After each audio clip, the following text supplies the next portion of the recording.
I think it's great, actually, what Pozo are doing. I think the world needs vegan shoes. There's just not a lot of choice out there, so it's like a new frontier. I think the world doesn't have a lot of choice when it comes to footwear.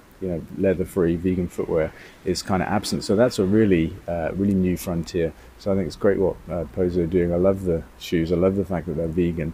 And again, it's just a really important message to people that even the things we wear have an impact on the environment, and of course a social impact as well.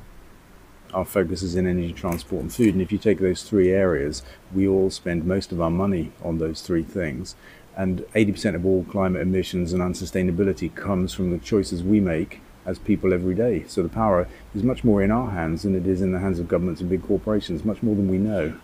But we need companies like Pozo to make those products available so that people can make those choices. The way we choose to spend our money determines which way the world goes around. So how long would the blade sit in here until it was like properly cooked? Sits in here for 1 hour. Wow. And then it starts to look like... To look like this, actually. Okay. This one here. These are the painted ones. We do that later, but it pops out of the mold looking like this. This is the hub. So the three blades bolt on here, here and here. And this is the generator. It'll be filled with coils later when it's finished. And it basically turns around, the blades turn it around, and it makes the electricity. So this one's 15 kilowatts. It's bigger than the little one we were looking at. And it'll power about, 10 or 12 homes or something like that in a year. What would something like this cost me to buy, and how long would it take me to cover the cost of the investment? It costs about £60,000, and again it really depends on where you live, how windy it is and how much energy you use. Typical payback between 6 and 8 years. Well, it's not that easy to get over the hilltop, is it? Why forest green rovers? I mean, what do you do? Do you sponsor them? Do you support them? What have you been doing with them?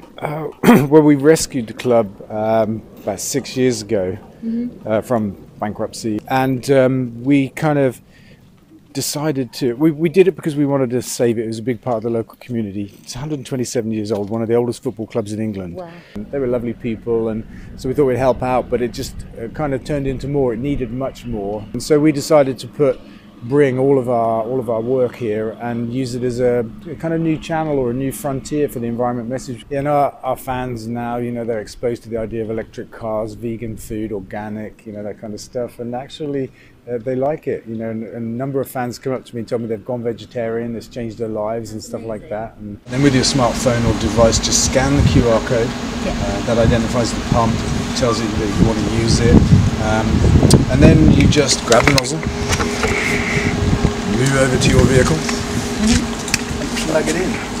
Couldn't be easier, really. Now, I just wanted to build one windmill back then, just drop in and try and build a big windmill and make a difference. This is 40 meters high to the hub, where the blades rotate around, and when we built it, it was the biggest in Britain. This one is about 1 million units of electricity a year, so it's 300 or 400 houses worth. It's the coming of age, really, I think, for wind energy and renewable energy generally, and this whole idea that we need to stop burning things and live more sustainably on the energy front. So I have a really guilty confession. I'm the original ethical consumer, head to toe in ethical fashion and organic cotton, and vegetarian for pretty much most of my life, but I haven't switched to renewable energy, and I don't quite know how to. From home is really easy. You can give us a call and do it over the phone, or just pop onto our website and do it online. It takes about 5 minutes, and we pretty much just need to know your name and address and postcode, and then we can sort everything out. It takes about 2 weeks. We contact your old energy company, we tell them you're moving.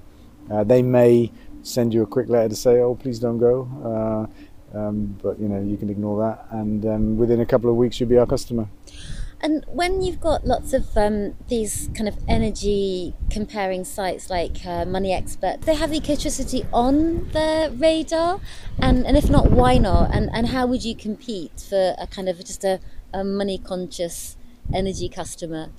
It's hard for us to compete for somebody that puts money before everything else. That's true of, I think, anything with an environment kind of outcome. We don't try to do that. I mean, we're within probably 100, 150 pounds of the best deals on the market. So per year. per year, yeah, so 2 or 3 quid a week. For anybody to which that sum of money is important, then we won't compete. But the really big thing from us is that we take our customers' energy bill money and we use it to build things like this. So we're changing the way energy is made in Britain, and that's got a massive environment outcome. And we have actually the best customer service in the whole industry. Are you able to provide meters to kind of educate your customers' children, for example, about where they're using a lot of energy, so that you can actually discourage consumption of energy? And we'll be working hard between now and 2020 to get one in the home of every one of our customers. They come with a little display that you can put on your mantelpiece or in your kitchen, which shows you what you're using at that moment in time. And I've tried that, and it's fantastic. Everybody in the family kind of gets hooked on that, run around turning things off and seeing how low you can drive the number.